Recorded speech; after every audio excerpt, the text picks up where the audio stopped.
All right, who loves watching TED Talks? I love TED Talks, right? And you know what I love even more is that we could all steal the idea.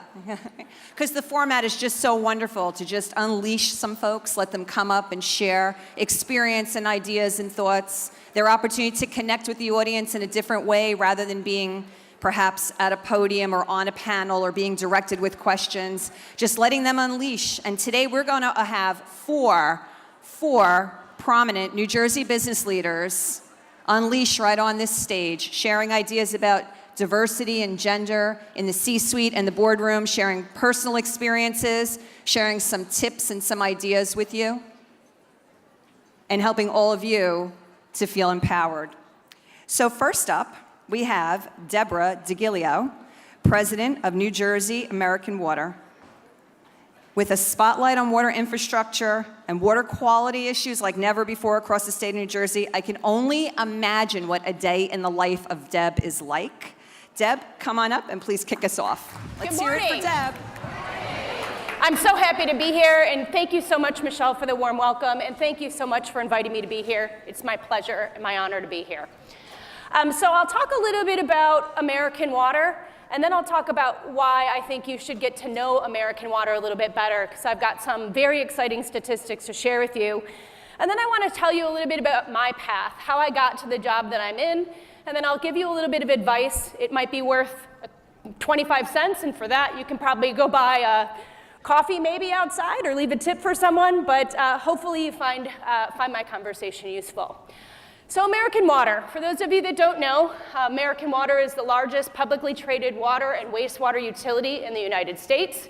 We have a market cap as of yesterday of over $16 billion. We have over 6,700 employees countrywide and a little bit of Canada. So American Water is, again, the largest water and wastewater utility. What makes that very exciting for me personally is our purpose. I think purpose-driven companies, in addition to having gender diversity in management in their companies and on their boards, is really something that's very important in terms of what inspires me to work for American Water. And our purpose is very simple. It's clean water for life. We're the only utility that people ingest. And when you think about what could go wrong with situations across the country and across the globe, we take our job very seriously. And that inspires me. People take our product, put it in baby formula, and feed it to their kids. People turn on the tap, they put their glass underneath, they drink it. They bathe in it. They use it for cooking, they use it for cleaning, use it for wastewater and sanitary services. So I feel very inspired by what we do every day in terms of a company. But why that should be important here is that I'm proud to say that our company is very diverse at a very senior level. I'll tell you that doesn't happen without the commitment of leadership. You can make diversity and inclusion all of the great HR initiatives that you want, but until you get leadership to truly believe that it's important, it won't happen. Our company has 50% female board. 50%. We won an award in 2017 for being on the S&P 500 and having the highest percentage of female and diverse board members. That's awesome. That also doesn't stop with our board. It continues with our leadership team. We have a female CEO, a female CFO. I'm on our executive team. Our head of HR is a woman. We have our controller's a woman. We have several women executives. In fact, most of the time we make up about half. If you add in women, veterans, minorities, half of our leadership team is women and minorities. Again, that's pretty awesome.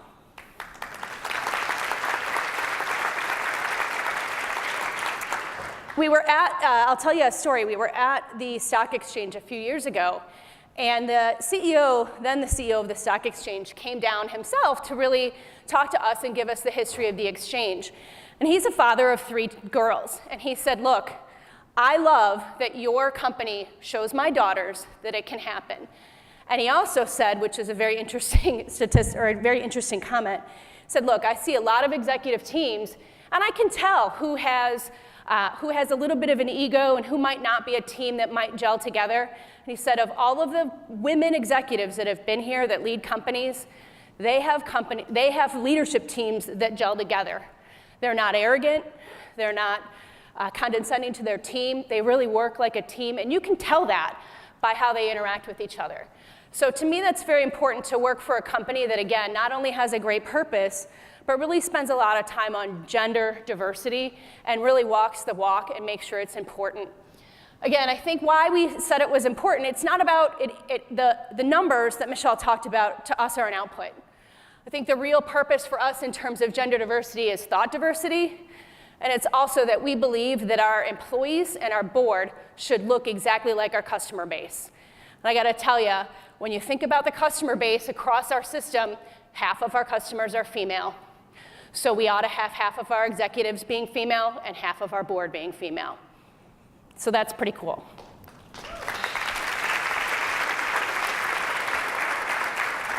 I'll talk about a little bit about what got me here, because I have a little bit of a different background. I grew up in southern Wisconsin. I'm not a native of New Jersey or even of this area. I was raised by a single father. I went to college at the University of Wisconsin-LaCrosse, and I majored in statistics and finance. From there, I went and worked at a company, a consulting company, and I traveled full-time for 12 years and was on the road and worked with a lot of electric and gas utilities. What consulting taught me is, one, how to learn really fast, two, how to interact with executives, both in an informal and a formal capacity, and two, it just taught me how to really manage a project. It taught me how to get something done, how to deal with ambiguity, how to say, I don't have all the perfect information, here's what I'm gonna do about it. I'm gonna make assumptions, I'm gonna look for alternatives, I'm gonna explain it, I'm gonna ask for help. So that background of 12 years of consulting really got me a great foundation to be a leader in a company. After consulting, I went and started at American Water, and I started in Arizona, and I was in a finance role. From there, I took a couple different promotions, and I ended up in New Jersey, and I took, again, a couple different finance roles in various positions in our company. Lastly, I was our treasurer. So we raised a lot of debt being a utility, and that was my first experience with external relationships. So I had a lot of exposure to folks in New York, banks. I know there's a lot of folks in the banking industry here. So that was a great opportunity for me to build my brand and build my experience in terms of interfacing with external parties. After that, I took a role being the president of our market-based business. And that's really a business that is a smaller percentage of our company, but I had about 850 employees, and it was my first time I had responsibility for the profit and loss statement. I had financial accountability, operational accountability, HR accountability. Everything in the business was underneath me. And that was pretty scary, going from being a finance professional to then leading a business. And I thought to myself, can I do it? You know, I went home and I talked to my husband and I said, wow, am I gonna be able to do this? And he said, you're smart, you work hard, you know what you're doing, you're gonna be great. And one of the things that I'll talk about later is, if I could give you one piece of advice, it's you're better than you think you are. So don't doubt yourself. You probably have things in you that you don't even realize that you have. So I led our market-based business for about 2 years, and then I took this role, which is president of New Jersey American, and I also lead our division, our Northeast division, which adds 3 states that fall underneath me. I have about 1,100 employees that report to me, and New Jersey American serves about 1/3 of the state of New Jersey. We have over 2.6 million customers in the state of New Jersey. And again, that all falls underneath my team. I'd be remiss if I didn't give a shout out to, there's a table over here of a bunch of females from my company, and I couldn't be more proud or honored to work with them every day.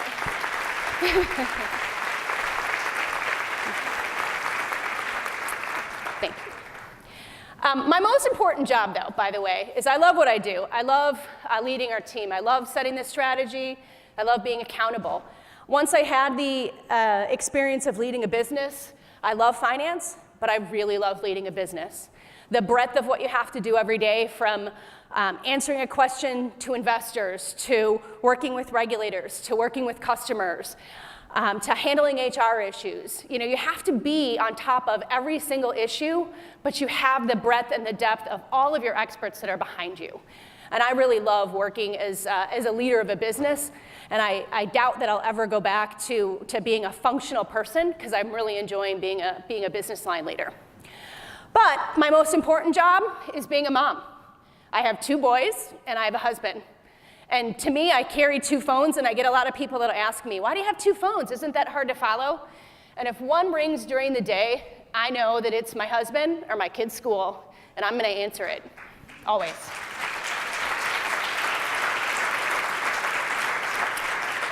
And I'm lucky, because I have a company that supports that. If I have to leave because my kids need me, I can leave, and I know that my team has my back always, and I have theirs. And I'm a wife, so my husband works at Comcast, and we've been married about 12 and a half years. In terms of advice that I would give you, I would say, first and foremost, is never underestimate the impact that you have on people. You can meet people in the strangest places. How I got started in the utility industry was when I was waiting tables in LaCrosse, Wisconsin, which I did to pay my way through school. I had a young son and a girl that used to come in and sit at my section every weekend after swimming lessons, every weekend. I made balloon animals. It was one of the things that we did at this crazy breakfast restaurant, is we made balloon animals for the kids. And this mom and her 2 kids came in every weekend for probably 9 months, always sat in my section. Yank on my smock, where's your section? We want to sit by you. So after probably 9 months, she asked me, what's your major? And I said, finance and statistics. She said, I want you to come and work for me. I said, okay. She gave me her card. It said, Assistant General Manager, Dairyland Power Cooperative. And I thought, Assistant General Manager, come on, what's that?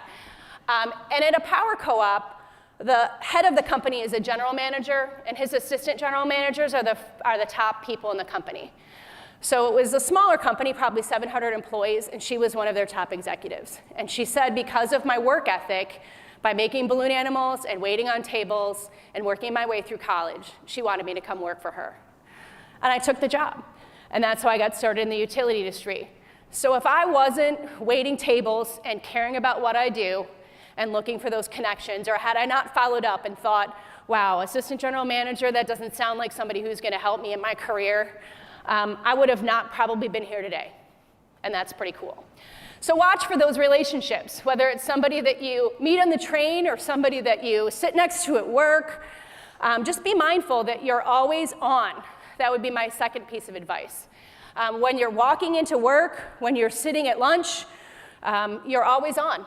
And being a female, I know that that can tend to be a little bit more intense. People look for reasons to say, oh, she's emotional. Oh, she might not be as strategic. Oh, she's unprofessional. So being a female, I think the bar for us to be on is sadly a little higher. But being a woman also gets us some other great things. You know, I mean, you have, well, if you're at a cocktail reception, people talk to us a whole lot more. That's great. And, you know, so it's not, I think, use what you have as your advantage and just make sure that you don't let people beat you down. The next piece of advice is find somebody that you can trust and really trust. It doesn't need to be somebody in your company. It can be somebody that you've worked with in the past. You need a partner that you can actually really bounce something off of. You can cry on their shoulder. Doesn't need to be a woman, doesn't need to be somebody you work with, but somebody that's gonna give you the truth and tell you when you need to actually just pull your pants up and go back to work, or tell you when you actually really need to do something different. You need that honest feedback, and finding those people is a lot harder than you could probably ever expect. I have one, and I'm so thankful that I have that person. So find that person, because you're gonna need it, and you should use that person and really, really honor and respect that relationship. To me, it's been vital in the success of my career, is having a person to rely on for honest, candid feedback. And then again, I'd say lastly, even though we have a higher bar that's set for us as females, don't lose yourself. What's made you successful, what got you to the places that you're in now, is what made you successful. Don't lose that. Don't try to be your boss. Don't try to be your CEO. Don't try to have a personality or try to have traits that you don't have. Leverage your strengths and stay true to yourself. So those are the couple of pieces of advice that I'd give to you. And last thing is in terms of traits that I think all leaders should have. I would say, first and foremost, empathy. You've got to really make sure that you can understand what the person that, whether it's somebody that works for you, somebody that you work for, a customer, a regulator, a politician, really understand where they're coming from, and it just makes the whole conversation and the whole process so much easier. So have empathy. Second is have courage. Have courage to do the right thing, even when it's really hard. I remember being in West Virginia and interviewing a woman, and I went home and I said to my husband, this person's okay. And he looked at me and he said, Deb, you owe it to me. You needed somebody that's exceptional, because if this person won't be, you're gonna do her job. And I keep that on my shoulder when I have to make a hard decision. And I don't like to make hard decisions, but you've gotta be able to make them. You've gotta be strong enough, because you can't afford to have people that work for you or team members around you that aren't pulling their weight. And if they're not, you better say it. And lastly, it sounds cliche, but communicate, communicate, communicate. I'd say the biggest mistakes I've made in my career is when I've assumed somebody heard my message and they haven't. So make sure that if you think you've under-communicated, you definitely have.